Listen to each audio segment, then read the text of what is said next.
Welcome to the continuation of our somewhat better series of deep learning reading seminars. Under COVID we had a tough time, but now we are trying to get back on track, and I'm extremely happy to see we counted 26 people present as an audience. Okay, let me give you 5 minutes of general intro about who we are, what we do, and in the sense of how the community stands. This will be super not painful, with some added benefits on your side, and then I will hand over to our own one and only evening entertainment, that is András, who will talk about our current topic, mainly prompt engineering in large language models. Okay, good. So, about myself, who wouldn't know me, and Miklos, we are the two organizers of Deep Learning Reading Seminar. Amongst many things, we are teaching at certain places, universities and non-universities, about deep learning, data engineering, machine learning style of things, and also I am part of Neuron Solutions with my other co-founders, and my other co-founders were kind enough to co-sponsor the event, so that's why you see this suspiciously looking Neuron Solutions t-shirt guys lurking around certain places. Okay, good. What happened during the, not just during the break, what break? So last time when we met at November 11th last year, and we promised you that we will try to somehow speed up the pace in which we meet each other again. That is kind of semi-successful in the sense, but we, even with this pretty rare engagement, managed to add 35 members to the community at Meetup. I would applaud very much if you could reach out to people and let them know that the Meetup community is now coming back from the dead. So please point to meetup.com with a deep learning reading seminar, because I think we will try to manage to do it more frequently. The frequency before COVID was somewhat monthly-ish, bi-monthly-ish. We would like to get back to this tradition. That's the aim that we are looking at, and hopefully with the spring that we will be able to do that. Okay, so upwards of 20 people we had in November, and even more upwards of 20 people we have today, but generally we would like to get back on track with having approximately 50-ish people. That was the standard 50-ish, 60-ish people before COVID that we had, so we still have much to go. Spread the word, get people online, please. Okay, and the frequency, now we are here in the sense of we didn't want to push it too much in the break of Christmas and afterwards, but I think the expectation is reasonable to say that somewhere early April, latest, we will come back with another meetup. So that's the plans that you can kind of anticipate. Partnerships. We are very proud to partner ourselves with Reinforce. Reinforce is a conference which comes in March, the 8th and 9th of March, and we are the professional partner of Reinforce conference that manifests in multiple things. One, that we had meddled around with who will speak at the conference. So we will be there as a co-organizer, and we managed to get some pretty nice people, interesting people to talk about topics. 8th to 10th March, it will unfortunately be an online event. It started out as an offline event, but everyone said that no, Omicron surge and whatnot. So unfortunately it is an online event. Pretty impressive people like David Aronchik or Alex Hontar, nice guys coming from backgrounds and leadership positions in Microsoft and Google, talking about, say, time series, recent advancement in time series forecasting, or practical things regarding deployment in corporate environments. So I very much encourage you to join us.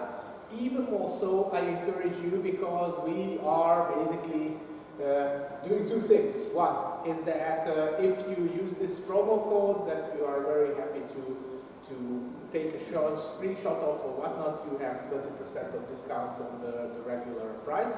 And also we will do a short takeaway, also short, how you call it, game, in the sense of if you are kind enough that you will put a business card or your name into the basket will go around, and after the presentation and at the end of the whole session, we will draw 2 names of this from this basket, and those 2 people have name and email address. So if we have a name and email, corresponding email address, we will send you free tickets. So there will be 2 free tickets to take away from today's event, if you are lucky enough. Okay, with that in mind, we are basically prepared to listen to András. Let me frame him a little bit. He will introduce himself and this topic, but I think one of the interesting things that I know him since, I think, 6-ish, 7-ish years already. And what we somehow experienced is that there were these epochs of natural language processing. We were both in that field. Is that everything started out with this classical analytic solutions or classical graph-based solutions. So pretty much linguistics was the name of the game. Then during our early era of experimentation, we found out that statistical models started to do big. And when we settled into that, we had the unpleasant surprise that these transformer-based big models or huge models, which some people tend to call foundational models. Let's not discuss whether this is a good idea to call them so or not. But this large language models became the 3rd paradigm that we had to adapt to. And since András and I are kind of trying to keep ourselves up to date, and since we are teaching, we are somehow forced to, that's why we asked him to talk a bit about the recent advancements regarding really, really large language models. Such language models where I train it on my machine and I fine-tune it on my machine is no longer feasible. So other strategies have to be done, and one of these strategies is prompt engineering. So that's what András will talk about, and I give you the floor. Thanks. Okay. So you said that I will introduce myself? Yes, you will. So just very shortly, I'm not very good at this. So basically, originally I had my background in philosophy and logic, mathematical logic and philosophical logic. And after a while, something like 15 years ago, I think a little more, I just realized that there is something called AI when people are trying to use logic for kind of practical purposes. So I switched. And in this interval, in the last little bit more than 15 years, I was doing various things in AI. I started out as a lot of people with knowledge representation and formal ontology-based systems, basically, so expert systems and so on. And then, in something like the last 8 years, I would say, I slowly transitioned towards NLP. So nowadays, I am doing almost exclusively NLP, and I am kind of a freelancer, but still somehow managed to be affiliated with both Utrecht University, and I think I will try to switch to my presentation. So one of my affiliations is that I am a part-time lecturer, basically at Utrecht University AI department. I am doing the NLP lectures there nowadays, and I always kind of try to work with this company called Neuron Solutions. So that was in a nutshell about myself. And before starting the talk, actually I would like to ask you to not to take seriously this as a talk, in the sense that I would like to really conduct this whole thing as a seminar, in the sense that please be as interactive as you can, in the sense that you can interrupt me anytime, shout if something is unclear, something is too familiar, whatever. I mean, I will tell you when the whole thing is becoming messy. My experience that it won't be. So let's try to do this really in a seminar-like manner. Okay, so the plan. As Levent has said, basically we are now kind of living, at least in NLP, in the era of language models, and kind of not very small language models, the era of not very small language models. Some of them are really so huge that can be basically even only fine-tuned in a supercomputer-like environment.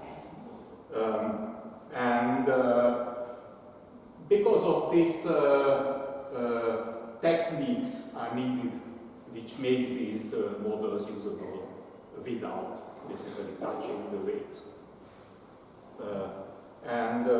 What I will try to look into is some of these techniques, but first I would like to kind of situate this whole problem by giving you an introduction to basically what are language models in a nutshell, how did we get to these huge neural language models, and what is this problem of basically how to kind of communicate with this language model, how to make them usable for practical downstream tasks such as a simple classification, for example. That is how to use them for typical standard and downstream NLP tasks.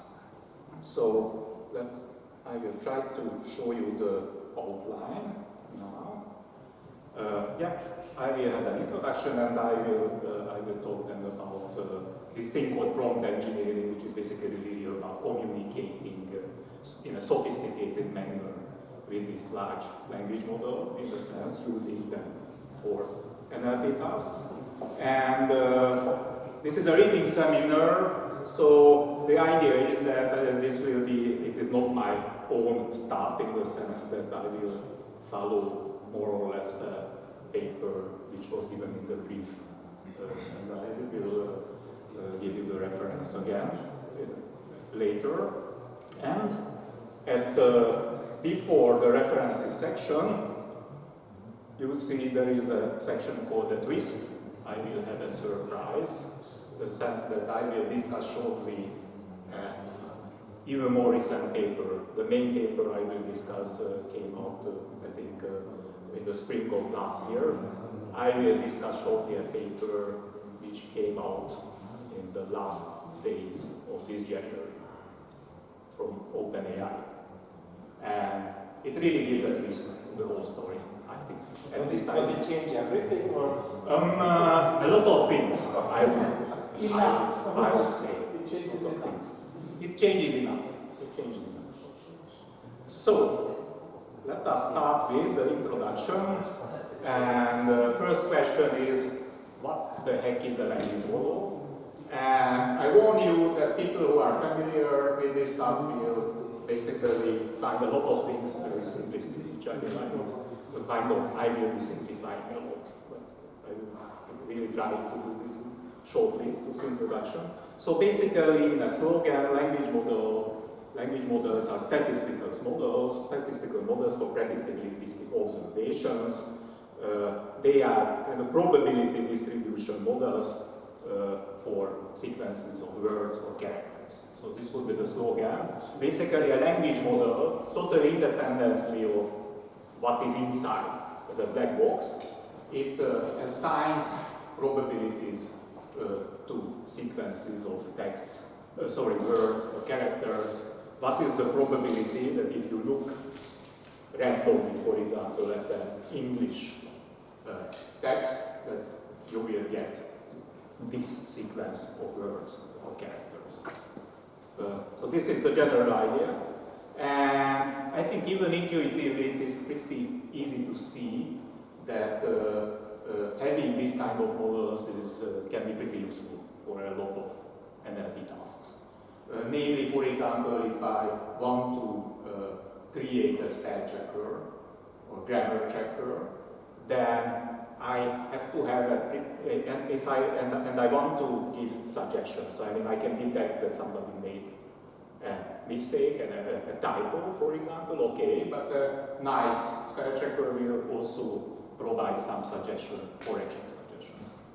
Then, what I need, at least ideally, is a kind of list of alternatives which are alternative words instead of the type of good words, which are very probable in this context. So this is one of the kind of the most important and very intuitive situations in traditional NLP when a language model is useful. But in a similar way, for predictive input, obviously, when you want to provide predictions for auto-completion and this sort of services, then what you really need is just probable, highly probable continuations, for example, of texts. So this is again, you need probability distribution telling you what is a probable word or character which should appear in this concrete context. And so on. I won't go through the whole list. Traditional NLP, in a lot of tasks, language models were used. I mean, this is a very old technique, basically, to use this kind of models. Nothing new there in this sense. Let us try to make a bit more precise what kind of prediction we are talking about, because what I said is that it is a language model kind of predicts the probability of linguistic observations of a verb or a character or a sequence of those appearing in certain contexts. This was the general idea. What are the concrete tasks? And there is something called standard language modeling, where the language model is basically predicts or assigns a probability to an input text, basically without any context. It just says that what is the probability that a certain sequence of words, for example, is an English text, if we are talking about an English language model. Language modeling can be, in this sense, language relative. So it is meaningful to say that I am talking about the English language and I would like to model the English language. But language models can be also multilingual, depends on the application. Anyhow, so the standard language model would just assign a probability for an input sequence of words or characters. And this is, so to speak, the API of the thing, that the input is an X text and the output is a probability. But how language models are typically implemented is a different thing from this API. And what typically happens is that actually predicting a probability, now I will try to draw, which is always a dramatic point. So basically, using the well-known chain rule, it is always possible to decompose a probability assignment. So this is my whole sequence of words or characters, it doesn't matter.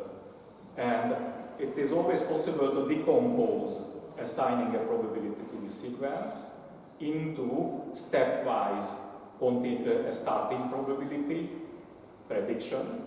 So first I can say something about the probability of the first word or character, and then I can assign, and that is the model in this case, assign probabilities to all of the conditional so-called continuation probabilities. What is the probability that be the first word or character being what it is, that it is continued with the second word in this sequence and so on. And typically language models decompose the task. So basically, in many cases, or not always, what is happening is that it is a starting probability for the first step, first word or character, and continuation probabilities. These are the things which are predicted, in many cases in a stepwise, like time stepwise fashion by the language model. Just to be, like, for example, let's say the dog jumps over the fence, so then the Px1 is the probability of the, and then Px2, x given x1 is the dog, so how much is it probable that dog follows the, right? Yeah. Then and so on. Yes, absolutely. And then, so if the language model is capable of predicting or assigning all of these, the starting probability plus the continuation probabilities, then you can multiply and you get the whole probability assigned by the language model to the full sequence. Yes, exactly. And when it's really close to zero, then maybe the whole sequence of words is like not an English test or just random words together. Yeah, the funny thing is that, okay, one thing is that language models typically decompose this task in this fashion. The other is that this is more informative in a sense. Because, I mean, basically most of the reasonable sequences, the probabilities of the reasonable sequences is very, very low. Because there are, as we know, too many sequences typically in any well-behaved language. So the continuation probabilities themselves are actually more tractable in this sense. For example, computational wise. So this was standard language modeling. But actually, my definition was, for better or worse, so loose that I said only that somehow assigning or predicting probabilities for linguistic observations, that actually it can cover other types of tasks as well. And actually we will see that these tasks are also pretty important in practice. So there are other types of language models. For example, one type which is pretty important is a language model which is performing text reconstruction tasks. Excuse me.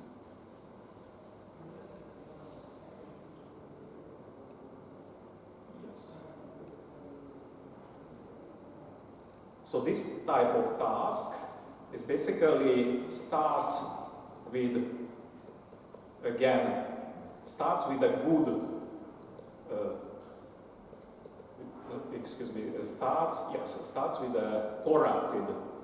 starts with a corrupted sequence in the sense of the language, basically. Here, what kind of, I will show you in detail what kind of noising or corruptions are typically used. But what is happening, for example, that I can give the language model a sentence, for example, and delete or mask some parts. And the task of the language model is now simply to try to reconstruct the original uncorrupted sequence. So it is again a probability, this is again a prediction, but for example, if we are talking about masking, then the task will be simply predicting the word which was masked. It can be masking, deletion, and so on. Let us see some examples. And I think actually this table comes already from the paper under discussion, namely in the paper Pretrained, Prompt and Predict. So there is masking. This is when we have the original text, and we just choose some of the words actually in the text and replace them with a mask. Here is Z in the text. And the language model task in this case, if the language model implements this kind of solve this kind of problem, is just predicting the token which was masked. Other possibilities are replacing replacement, which is pretty similar, but there are some important differences. Masking is always you have only one type of masking. With this kind of, with the replacement task, as you see here, for example, if the original sentence is Jane will move to New York, then you can replace the first thread token with one type of label X and replace the new token with another kind of placeholder, and then the model's reconstruction task will be predicting what was replaced by the X label and predicting what was replaced by the Z label. Another important difference is that masking is typically only for one word. This replacement thing can be for a span, the sequence of words as well. And other alternatives, deletion, permutation, and so on and so forth. All of these tasks are still broadly, at least, language modeling tasks.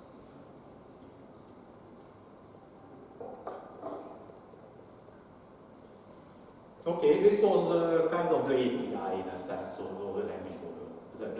As a black box, what is it supposed to do?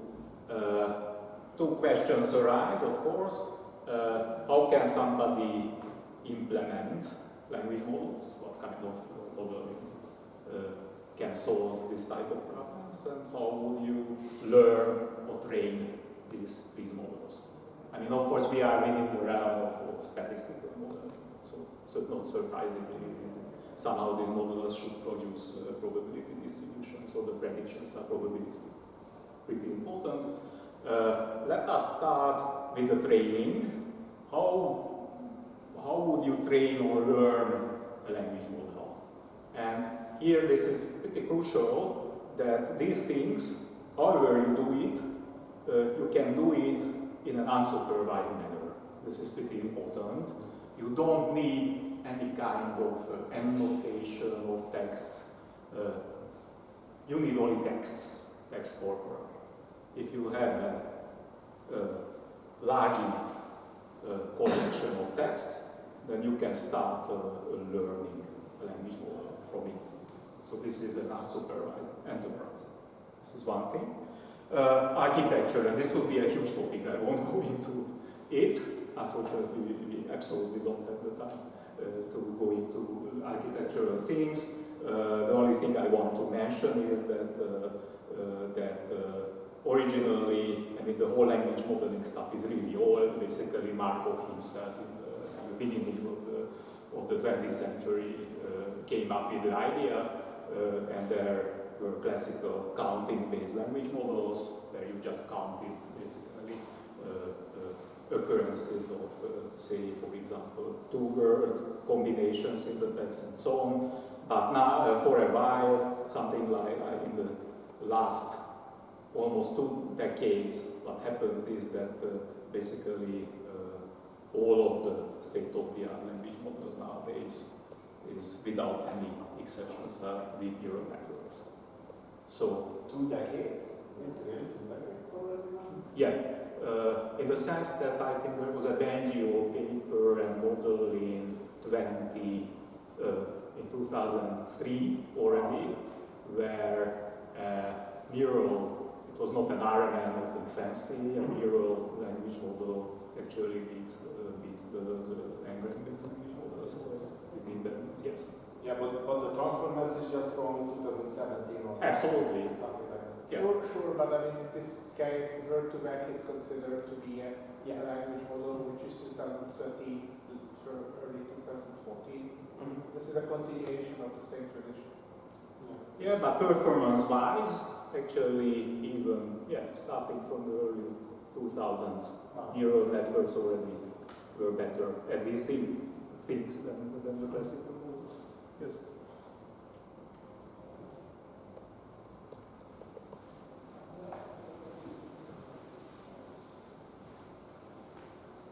Okay, we are kind of getting getting closer to our age and our problems.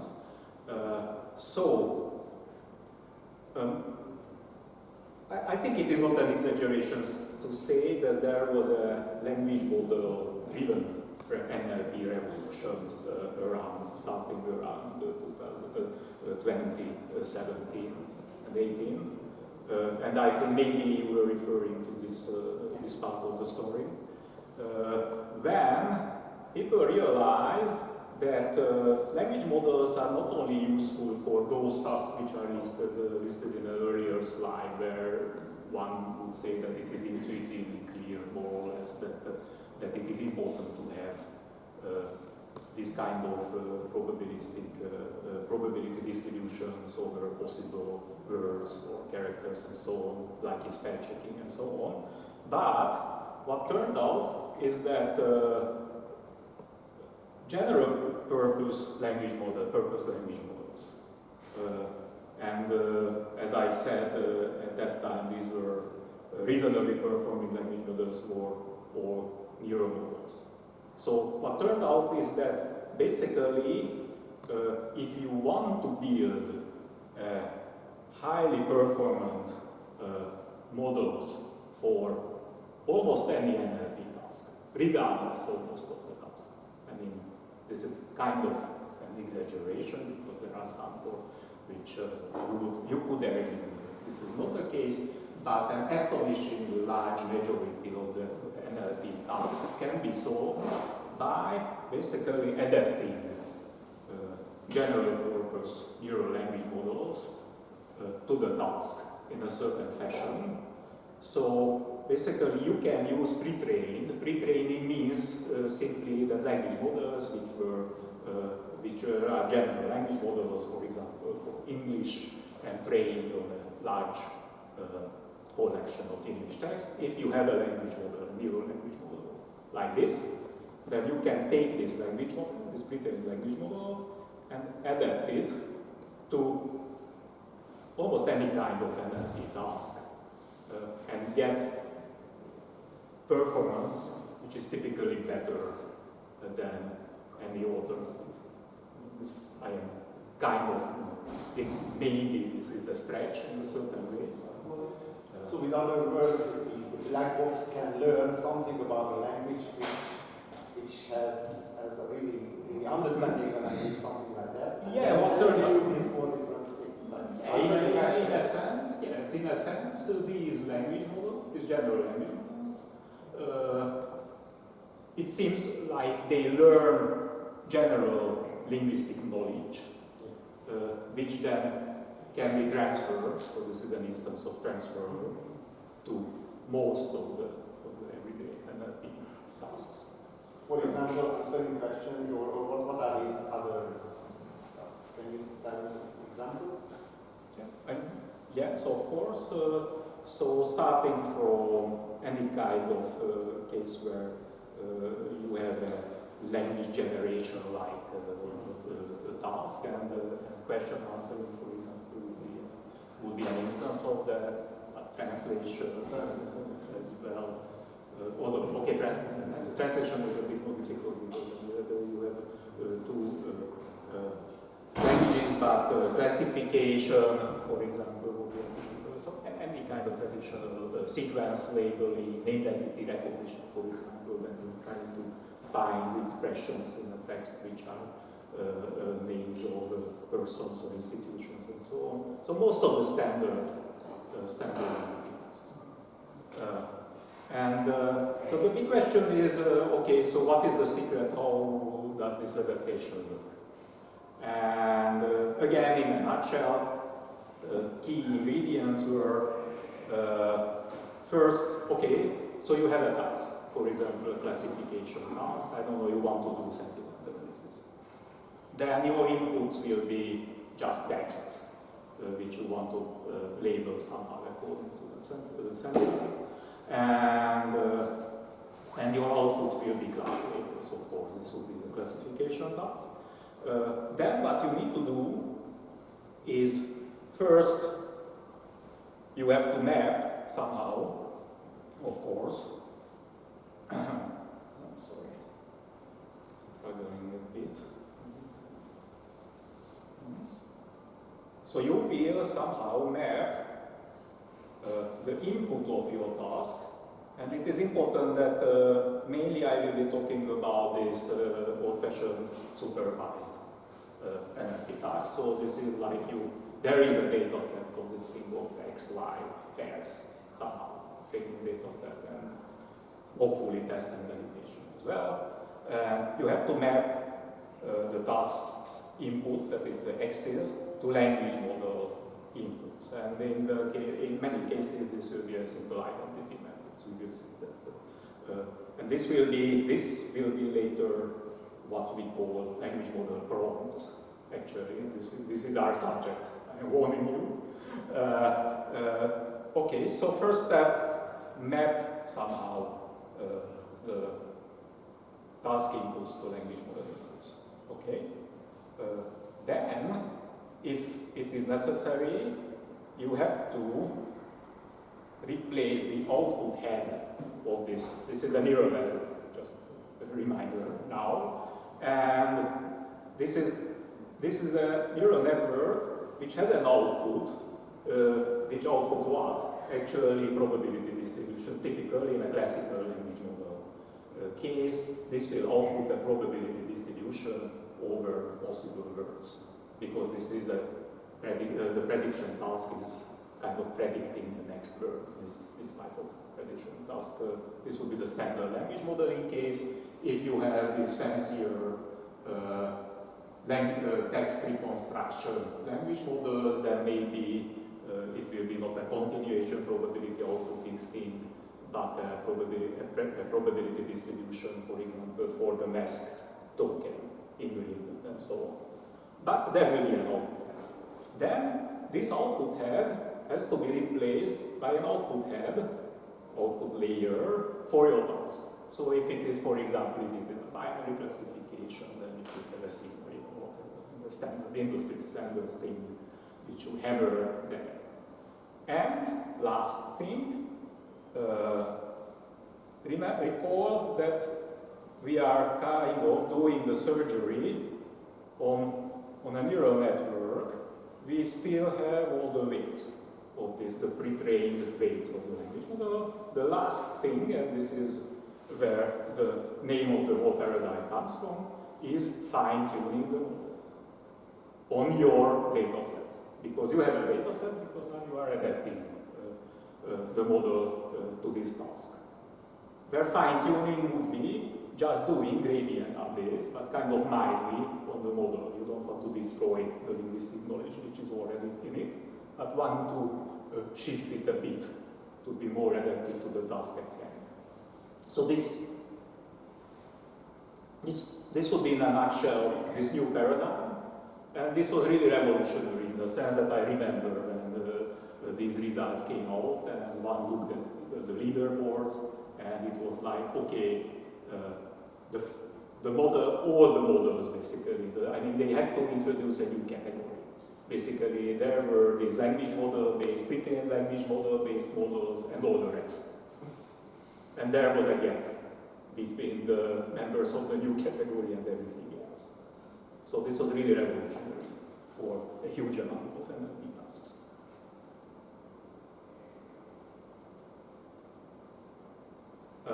Okay, just to make this a bit more concrete, these are coming from a kind of famous, one of the GPT papers, examples of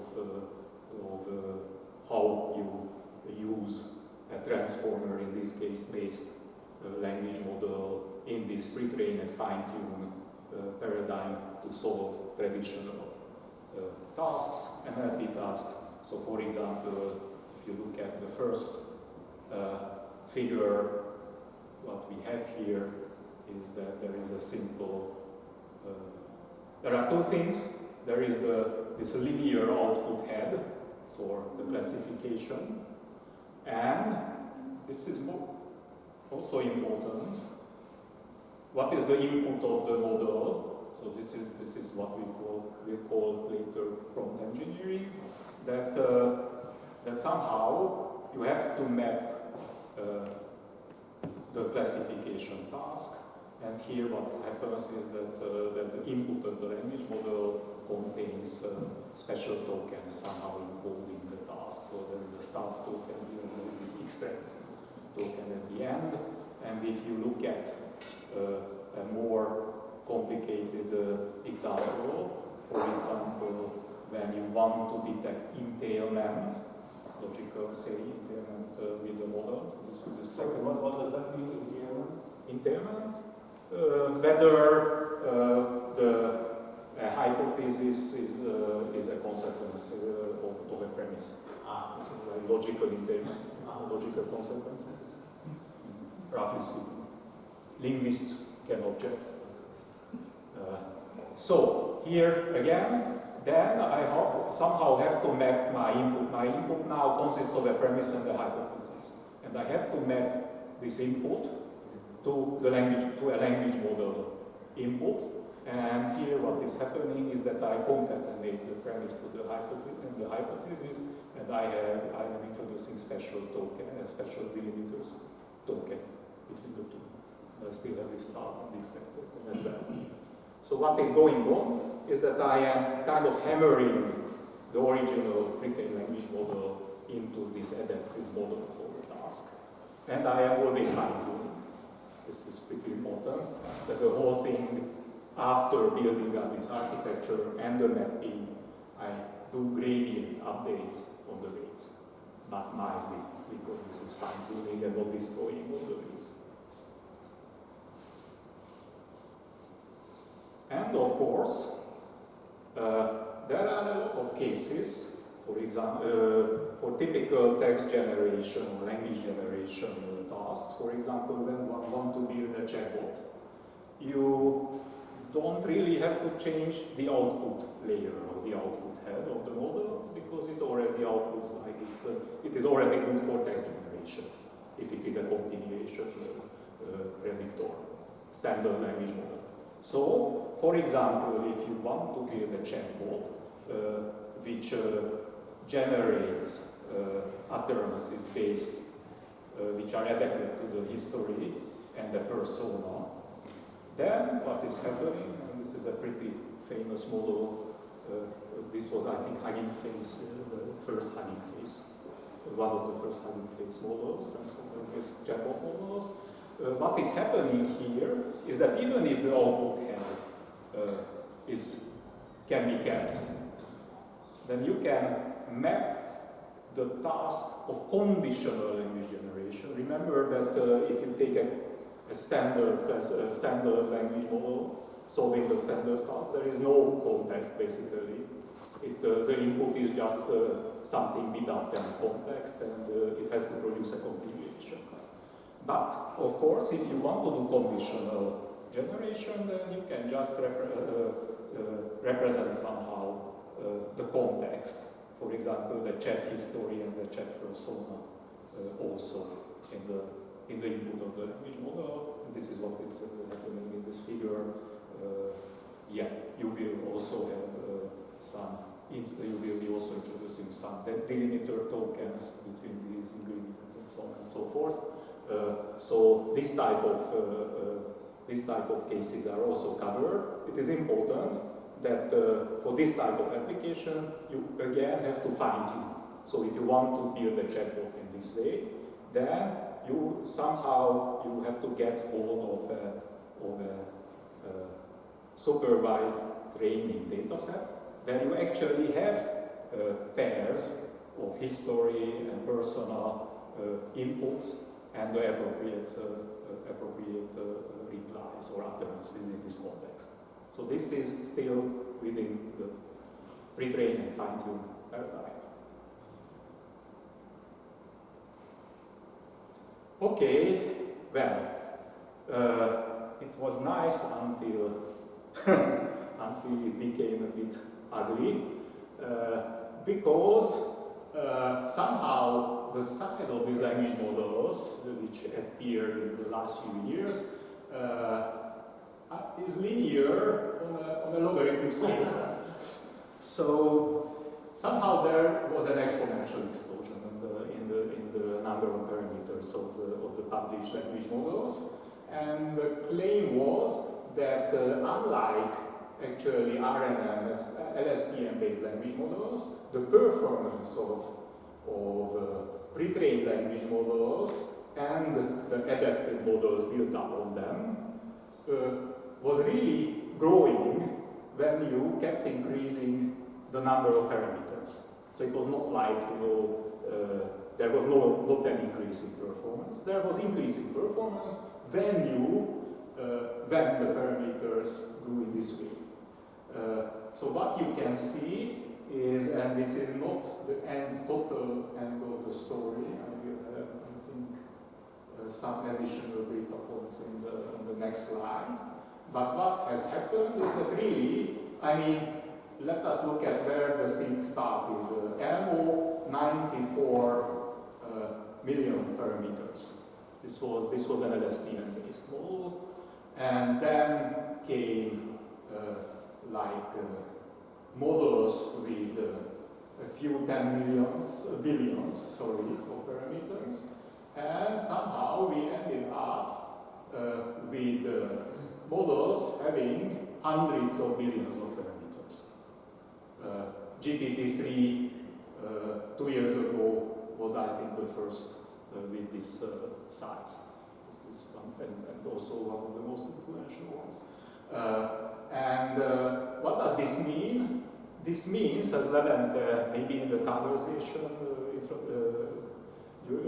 during pizza eating said that basically for most even institutions, this is just not feasible to not to train, but even to fine-tune these models. So this is a prohibitive size. It is really a supercomputer-like task to train this, to fine-tune these models. Not something which you would try to do on your laptop, unlike training even something like a smaller, smaller work version. Maybe this could be feasible for certain laptops at least, but not these models. And just to show you some other data points, what is happening, and this is my table, and I try to have all the over 100 billion parameter models. These models are just keep out. And the last two models are Chinese models. So these are Chinese, Pangu, Alpha, and the M6 are Chinese language models. So this is kind of more than a trend, I would say. Just a question, how do they measure the performance? Because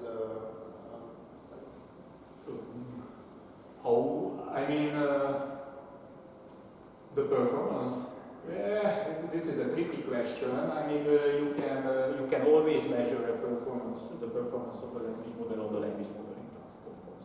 So this is one thing which you can do, and not surprisingly, these huge language models are doing better than the smaller ones.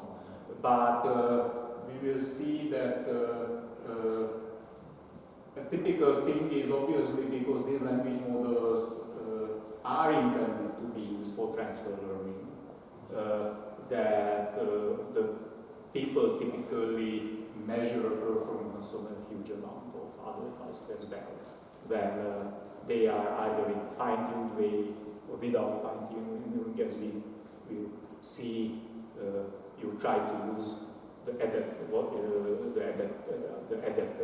of the language model, or unadapted, as we will see on other types of downstream tasks. Yeah. So somehow fine-tuning is not realistic in many situations. The first of these giant language models, GPT-3, actually, the paper describing GPT-3 actually introduced a new paradigm together with the model. Namely, and this is where the title of the paper we will be discussing comes from, the pretrained, prompt, and predict paradigm.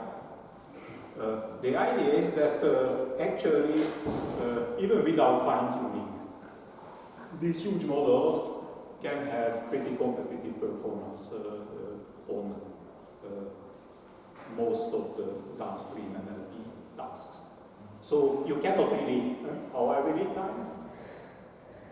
You have to speed up. Yeah. Considerably. Okay, yes. this time point somehow always comes, but anyhow, so the new paradigm tells you that actually maybe you cannot, but you don't have to do fine-tuning, because these giant language models actually can solve NLP tasks without fine-tuning. Just give them a nice prompt and maybe describe the task, or give some examples, XY examples, if it is a supervised task. And this will be enough for the language model to produce something which actually can be mapped to answers. And the performance will be good. So this is the promise. So we can have zero-shot learning. As you can see, it's just a task description plus an X. And the model will produce an output which is which can be mapped at least to the appropriate Y belonging to this X. Then you can have one shot when there is one demonstration example for the model, and you can have few shot scenarios, few shot learning. So this is the terminology where you have a few examples, demonstration examples, and this is enough. No fine-tuning is needed. And yeah, I am short on time, so I won't harp on this. But if you think about this whole thing is coming from OpenAI. And kind of the thinking about it is obvious. Wouldn't it be nice if you would kind of provide these huge language models as services, as web services, for example, and no client will ever touch the weights of your model. This whole thing, this will be just queries on the model, nothing else. Okay, and yeah, so how did GPT-3 do? Basically, at least the evaluation results published say that indeed these without fine-tuning results are kind of competitive with the earlier fine-tuned model results. Okay, so now I have finished the introduction. And, which is kind of scary in itself. Yeah. And so this is where we are. I mean, basically the promise is that you just somehow map your problem nicely to language model inputs without demonstrations, whatever. You prompt the language model appropriately, and then the answer can be interpreted as the Y of your task, and performance will be good. Now the big question is that, okay, this is pretty nice, but how should I actually create these prompts? I mean, the whole thing is very vague. So if I want to do translation, then I say translate English to French. But what happens if I use a different formulation? And other examples were, for example, like for summarization, the prompt was something like too long, didn't read it, or an abbreviation of it, and so on. So the whole thing looked like pretty ad hoc, this prompting story. And people started to experiment with prompting, and what turned out to be the case, but actually it does really matter how you prompt. So it is not totally obvious what is a good prompt for these situations, what is a prompt which is not so good. I mean, there was a huge variance in results depending on the prompt which people used for this task, for translating this task to this language, huge language models, or giant language models. So basically, the big question, and this survey paper tried to somehow map the approaches which are around to this problem, is that how you actually engineer in a systematic fashion prompts for downstream NLP tasks, which you can use with good results with these giant language models. Okay, terminology. Actually, people distinguish between two kinds of prompts. Discrete or hard prompts are actually prompts consisting of tokens, words. It is really text what goes into the language model. The other scenario is the continuous prompt, when you are so lucky that actually you can give as input to the language model embeddings.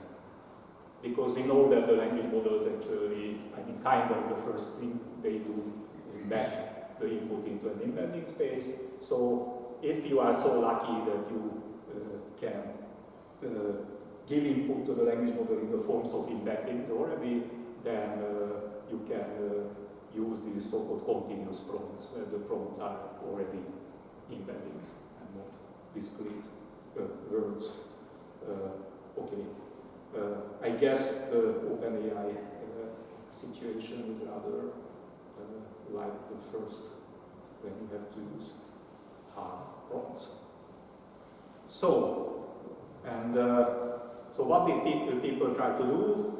I will just go through the most important approaches which emerged, at least based on this survey paper. God knows what happened in the time after the spring of last year in this area.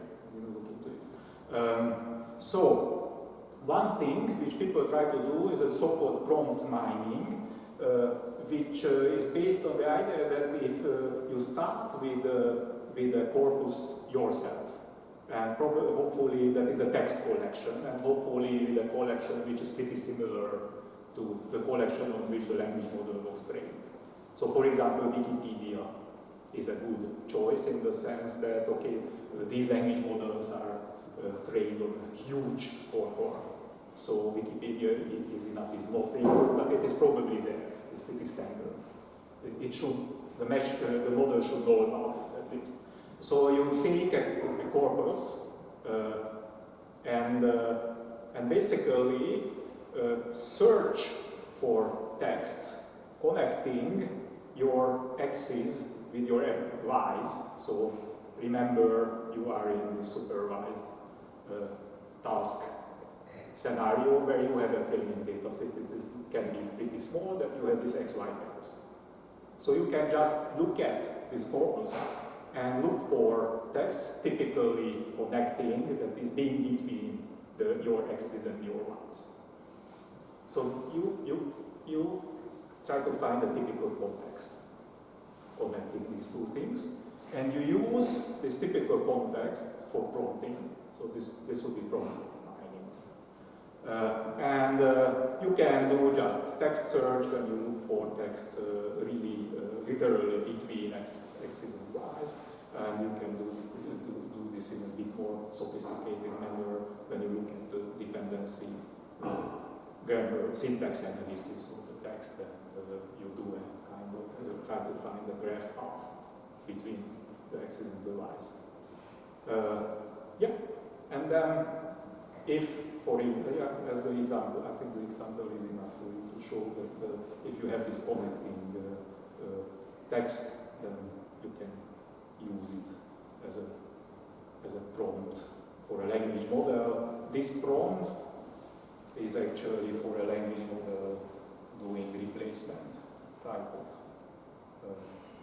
language modeling task between predict x and y as the output. Sorry, just one fast question. Just in this example, basically not your prediction of y is not completely depends on x, and x could be arbitrary.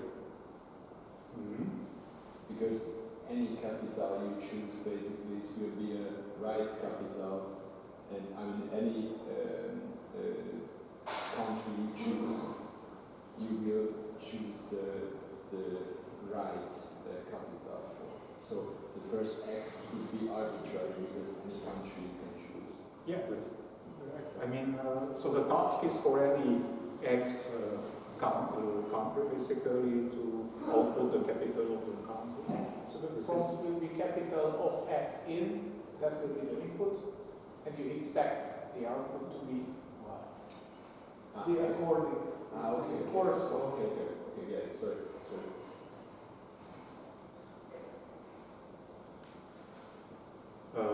Yeah, prompt paraphrasing, another approach. This will start with a seed prompt, so we are still within the realm of manually engineering a prompt, but this is a quite simple approach which simply says that, okay, try to engineer something, but then you can try to improve your prompt by generating new candidate prompts by simply paraphrasing the original starting point. And of course then the question is that, okay, you can generate new alternatives, how you decide which is the best. And this will be a crucial thing in the whole story, as that recurring thing is that, that what you will be doing is just to measure performance on your training data. So the logic is typically just try to generate plausible things and then you can choose just based on performance. Of course, this means that, okay, you are not fine-tuning things, but you still have to run the model. There is inference. Hopefully, this is not so bad.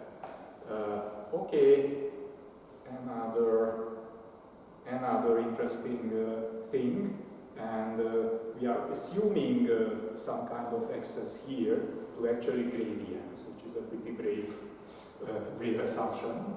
But people tried to engineer prompts. This is a so-called auto-prompt approach. When they say that okay, I am looking for a prompt consisting of, say, 5 words or 4 words, which I would like to simply put after, say, the x, my x, and before the place for the y. So this is again a connecting prompt, where I connect x and y basically in the prompt. And I can try to do, if I have access to gradients, then I can do the following thing. I start with a prompt, for example, consisting of 5, if I am trying to find 5 tokens, so 5 mask tokens. This is what is in the original paper. And then I just do a coordinate descent-like thing, step by step. I always compute the gradient first for the first position, then for the second position, and so on.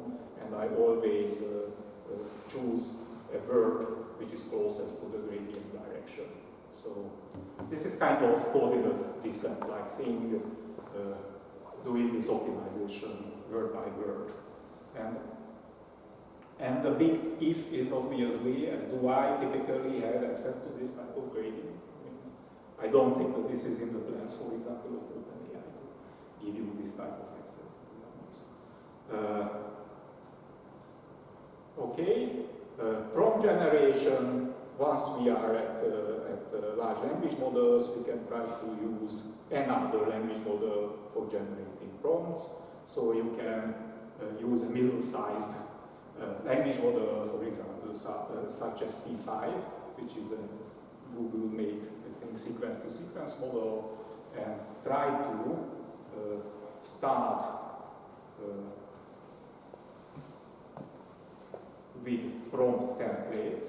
So, for example, this is a sentiment analysis scenario, and the limitation of the whole, actually, of this whole area is that there is a huge emphasis on classification tasks. This is a general criticism. Anyway, you have a sentiment analysis, sentiment classification task. Then you can say that you are looking for prompts. Again, this type of connecting prompts where you want to have the input sentence, that is the sentence which you want to classify. You have some kind of word associated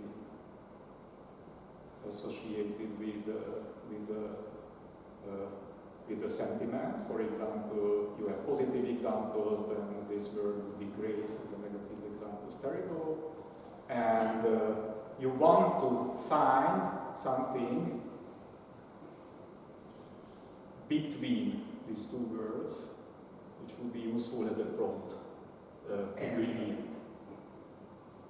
And then you can simply use this T5 language model, which is a reconstructed language model, at least was trained on this reconstruction task, and use it to come up with reasonable connecting texts. So, I mean, this is not very sophisticated, but T5 can say that it is reasonable to put something like this is here. Another prediction from T5 would be whatever a mask and so on. And then you can take the top, I don't know, K suggestions of T5 and again fine-tuning is meaning here maybe gradient, this is my guess, I looked into the paper, maybe gradient-based search, which we saw earlier, fine-tune these prompt proposals or candidates from T5. So this is another pretty sophisticated, I would say, approach. Something which is related is prompt scoring, the same idea, use another language model to somehow try to find at least coherent prompt candidates. So you can use language model to look into the coherence of the prompts which you are using for prompting the giant language model. How am I with time? Pretty terrible. Pretty terrible. Maybe I will skip the soft. I will skip the soft thing. Answer engineering. I think I will say just a sentence about this.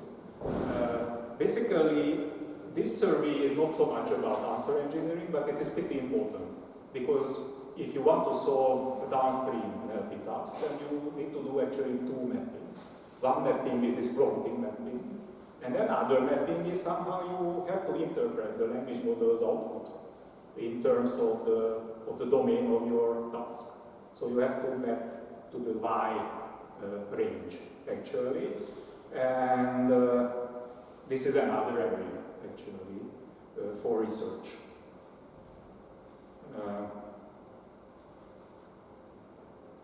Yeah, and there is some research, but basically, as far as I could see, similar strategies can be used in, for example, paraphrasing can work here as well, and measuring the performance of the alternatives and so on. I think it is not so research because in many cases it is trivial to do it. I mean, for language generation, it is trivial. For a lot of classification tasks, it is trivial as well. So the output will be, in sentiment case, positive or negative, the word positive or the word negative, and then we interpret it as being a class.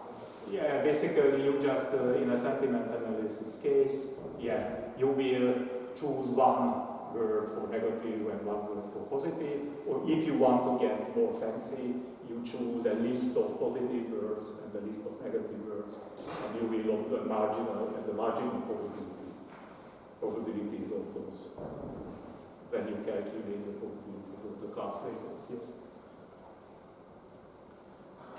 There is a thing called prompt ensembling, which is totally analogous to model, some types of model ensembling. You can have several prompts, and you can do, for example, averaging when you average the probability distributions, or do majority voting, for example, in classification. So this is just a pretty simple-minded application of the ensembling ideas in machine learning. Okay, one last thing. I think it is good to know about it, that maybe you can recall that there was this thing called few-shot learning when you had a list of demonstration examples in the prompt.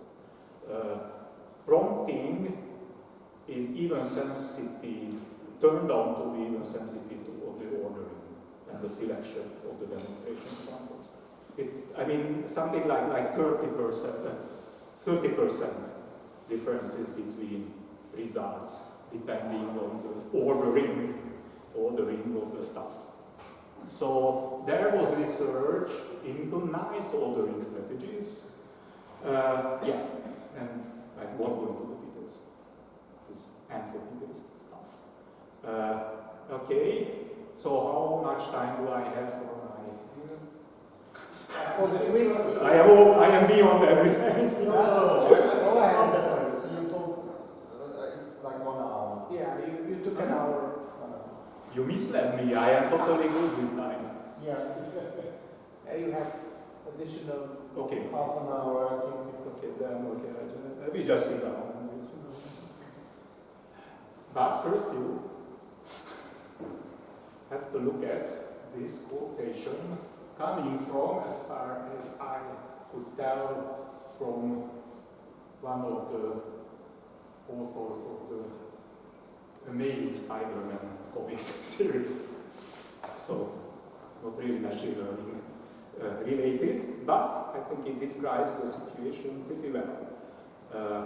Until now, what I said about these giant language models is that they are, okay, they can be trained on a lot of different tasks. But all of those tasks which I mentioned, all of the tasks which I mentioned, and typically this is the case that all of the tasks which they are trained on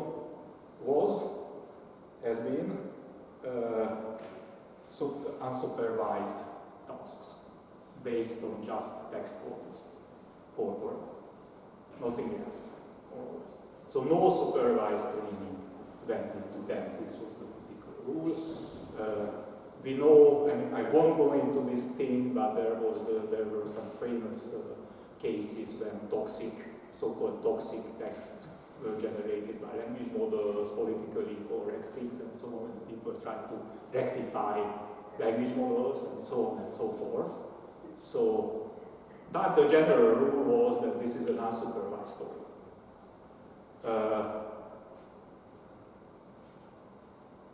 Okay, so this is a pretty recent stuff. What happened in the last few weeks is that, okay, so GPT-3, the first giant language model in beta for a long time, was accessible through web API for a lot of people.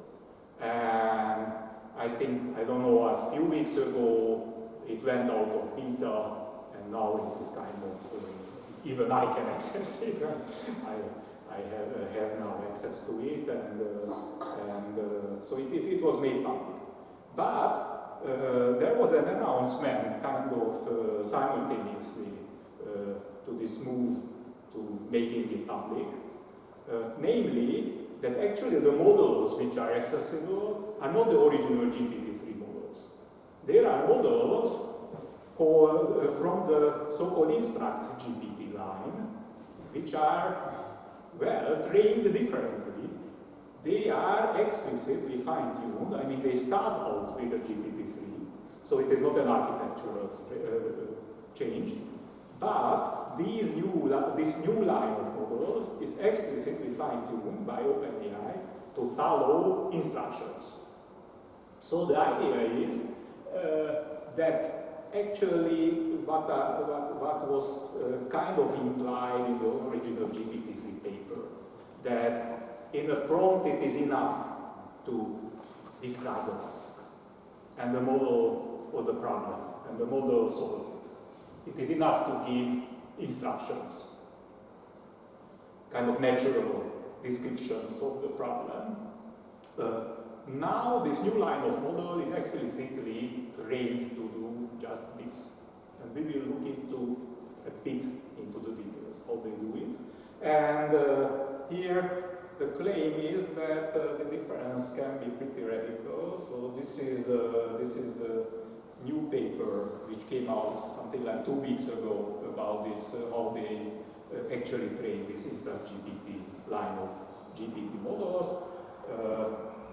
If you look at the comparison, the prompt is explain the moon landing to a 6-year-old in a few sentences, and the output of GPT-3 is, I mean, kind of garbage, isn't it? Well, schematically matching the input.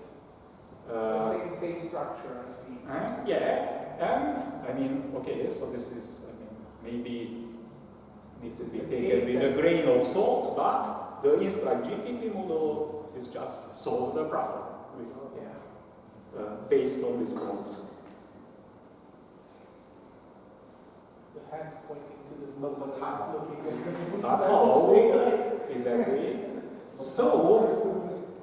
So basically what happened is that this new line of model is pretty heavily supervised data set based. Fine-tuned. What OpenAI did is that they were pretty diligent in collecting through the beta program, collecting all the prompts coming through the web API. Looking at how people were trying to use the original GPT-3 models. So they have a nice data set of prompts. And they also have labelers, of course, they can do crowdsourcing. So what they did, that they took the prompts and with crowdsourcing, they actually assembled a supervised data set of prompts and demonstrations of how the model should react or answer the prompts. Then they took a GPT-3 and fine-tuned, but this is only one step, fine-tuned the model on this supervised data set. And then there are some fancy moves later on, because this was only the first step. Then they trained actually a reward model based on rankings of the model which was the result of the fine-tuning. And this is again supervised signal, but going into a reward model, a general reward model, for the final step, which is reinforcement learning using the reward model. But why do you need this over and beyond the supervised training? This is not really clear. I think this is That you do, or that you use the same information twice. First No, these are other labelers who, this is additional signal, and I think a larger amount of it, in the sense that then you sample the fine-tuned, the supervised fine-tuned model, you can take a lot of samples, and then labelers rank them, and so on, and so this is absolutely additional signal. It's easier task to rank something than to generate a demonstration. Absolutely, yes, exactly. Sorry.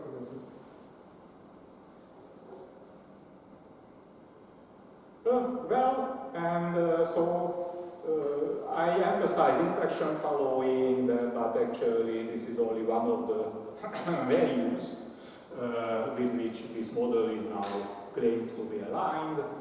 The claim is that these models are now aligned with being truthful, more truthful, not so toxic, and being appropriate in industry environment, for example, in a chatbot, as a chatbot agent, and so on, and so forth. And what they also say is that this is important, that there is no regression on standard NLP tasks. So what they say is that, well, this new model is not worse in the things at which the original was good at, but yeah, prompting is not such a big deal from now on. But that means that multiple prompts, like general forms of prompts, say 3 pretty identical prompts from human perspective, would consistently lead to the same output. I think the hope would be that at least there is not such a huge variation as it was with the original GPT. Yes.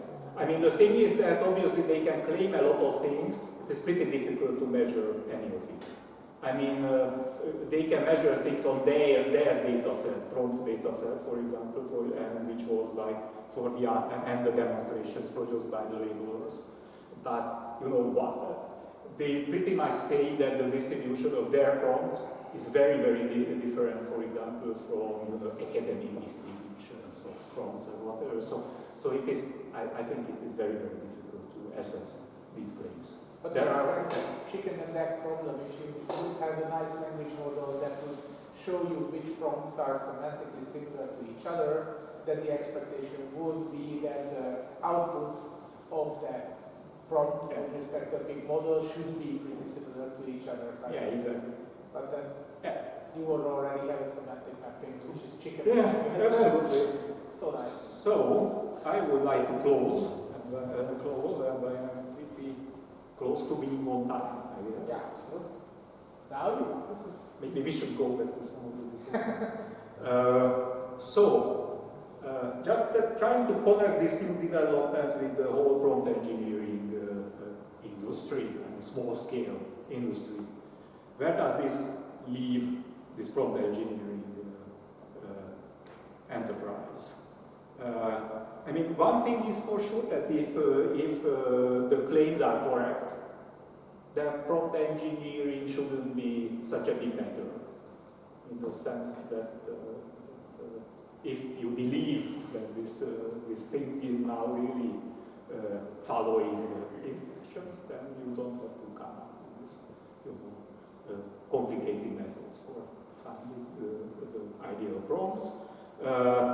My speculation would be actually that the prompt engineering methods which were building other artificial, prompts from scratch. You saw that there was this coordinate descent-like thing. We just built up a keyword-like list, for example, and this type of approaches won't work as well, because if these models are really doing what they are supposed to do, because they are trained to deal with well-formulated instructions and not like this type of prompt. And human annotators are not doing coordinate descent, they are doing some other algorithms. But my other guess would be that this general method of starting from a good prompt and trying to improve it, measuring the performance of the training data set, in theory should still work. And even prompt mining would work even better if the corpus is representative of the annotators simply. Yeah, so I guess the jury is still out on all of these questions, but this looks like a pretty interesting new development in the story.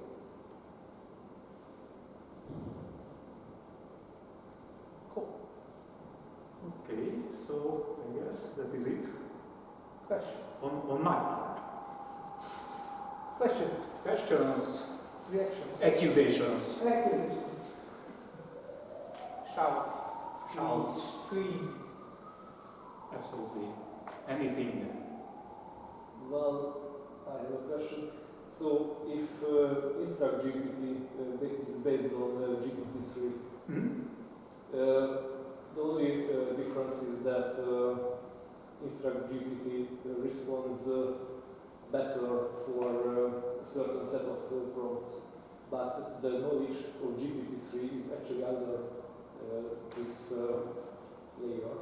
So I think it is possible to prompt Instruct GPT to bring out the original behavior. This is just my opinion. But the question is anyone tried to do it? Have you ever read anything about it? Reverse engineering the fine-tuning data set, or what are you referring to? No, creating prompts for Instruct GPT. Adversarial? Oh, Yes, yeah, exactly. okay. Adversarial prompt generation, which kind of messes us I think we don't have the API. In beta it was available for a while, so it was... You mean the Instra GPT was available? Instra GPT was available. But now it's not. Now it is, the change was that now it is the default model which you can access via the web API. So now it is the default. But it was around for a while in beta.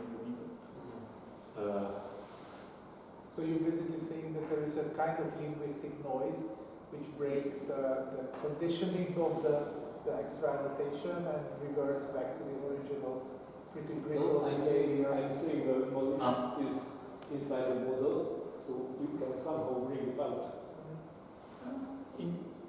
In principle, I would agree. I can easily imagine that you can engineer some forms which are still kind of producing the same, maybe toxic behavior of the original.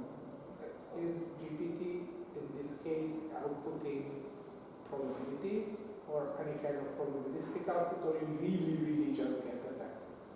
Nothing more.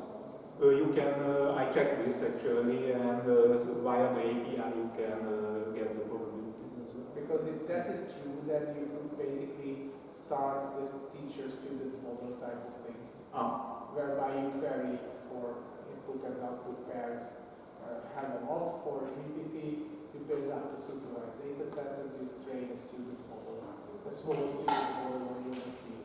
Yeah, depending on the speed of how feasible it is and whatsoever, but I think the original Intel result with super teacher networks only presupposes that you get hold of the input and probabilistic output pairs.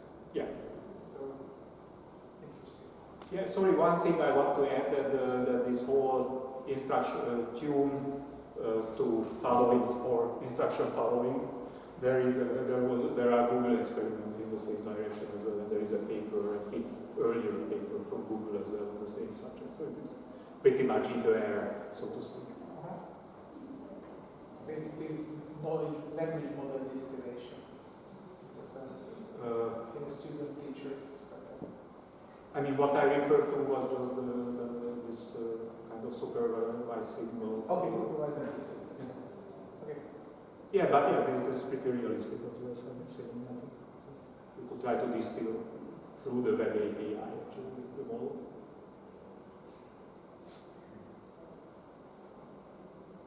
Anything else? Any more questions? Can you tell us anything about how these strong strategies on large models comparing performance to fine-tuning smaller models or This is a pretty good question, and I think it's pretty difficult because I mean it seems that what I saw, but maybe people in the audience know more about this, that they can be pretty close. But it is not the case that you could say categorically in any direction that either that middle-sized fine-tuned models are always better, or giant language models with appropriate prompting are always better. What is difficult is that there are so many tasks, so the whole distribution about which you should say something general is pretty difficult to gauge. But I mean, the things that people measured, like originally their classification, like sentiment classification, these kind of tasks, I think the fine-tuned big models were pretty dominant on those data sets that people measure on. I don't know if that. Yeah, my impression anyone was else's data set, but on the standard, I don't know what. I think where these giant language models were performing very well and better than the middle-sized fine-tuned models were with strongly knowledge-based, like querying for facts. Question answering and querying for facts. Yeah.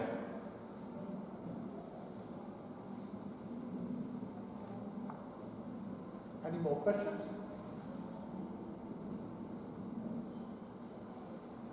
Glenn? let's do some giveaway for the reinforced conference tickets maybe? Yeah.